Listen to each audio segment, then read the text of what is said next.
இயேசு கிறிஸ்துவின் நாமத்தினாலே அன்பின் வாழ்த்துக்கள். இன்றைக்கான தேவவார்த்தை நினைக்கிறீங்கன்னாக்கா ஏசாயா 45 அதிகாரம் 11 வசனத்துல இஸ்ரவேலின் பரிசுத்தரும் அவனை உருவாக்கினவருமாகிய கர்த்தர் சொல்கிறதாவது, வருங்காரியங்களை குறித்து என்னிடத்தில் கேளுங்கள் வசனம் இருக்குங்க.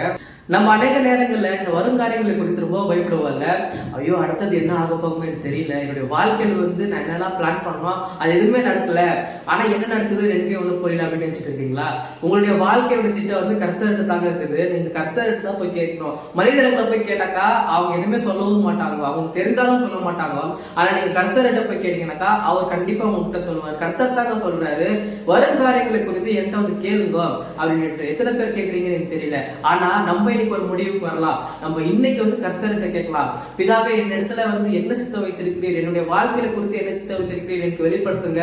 நிறைய நேரங்கள்ல நான் சோர்ந்து போயிடுறேன், தவறி போயிடுறேன், என்னுடைய வாழ்க்கையில என்ன நடக்குதுன்னு புரியாம குழம்பி போயிடுறேன் அப்படின்ட்டு கர்த்தர்கிட்ட இன்னைக்கு நம்ம கேட்க போறோங்க. கர்த்தர் உங்க சூழ்நிலை எல்லாமே மாற்ற போறாரு. கர்த்தர் வருங்காரியங்களை குறித்து இன்னைக்கு உங்களுக்கு வெளிப்படுத்த போறாங்க. கர்த்தருடைய திட்டத்துல கர்த்தருடைய சித்தத்துல இருந்தா தான் நம்மளுக்கு ஆசீர்வாதம் கிடைக்கும்.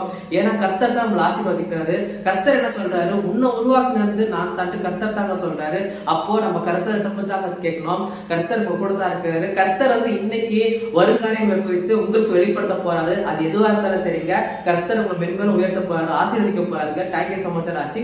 God bless you.